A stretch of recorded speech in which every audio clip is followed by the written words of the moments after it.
Maailman vesimoottoriurheilun juuret ulottuvat 1800-luvun viimeiselle neljännekselle, kun monilla paikoilla maailmassa pidettiin erilaisia kilpaveneajokilpailuja.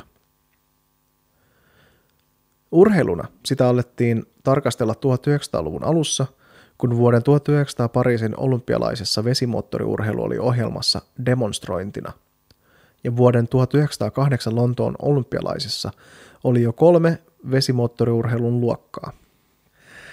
Erilaisista syistä suurin osa osallistujista keskeytti, ja tämän jälkeen kansainvälinen olympiakomitea päätti, että moottoroituja urheiluvälineitä ei enää sallita olympialaisissa.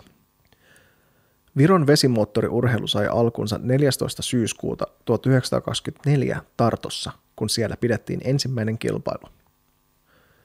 Viron itsenäisyyden aikana kilpailtiin tavallisilla moottoriveneillä, mutta 1950-luvulla alettiin rakentaa erityisesti tätä tarkoitusta varten suunniteltuja kilpaveneitä. Aluksi taivutetuista laudoista, sitten ohuesta puuverkosta naulattujen vaneerilevyjen päälle seurasi eri puutyypeistä koottuja veneitä, jotka muodostavat momun näyttelyn pääosan ja viimeisimpänä hiilikuituvenerakenteita.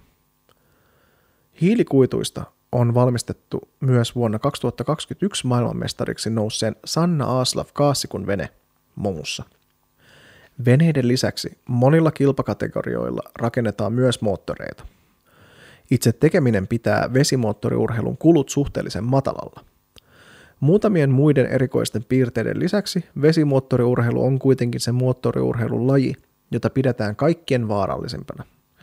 Yli 100 kilometritunnin nopeuksilla vesi saavuttaa betonin tiheyden törmäyksessä, ja tämä voi johtaa traagisiin seurauksiin, eikä merkittäviä turvatoimia voida ottaa käyttöön, paitsi kuljettajan kokemuksilla.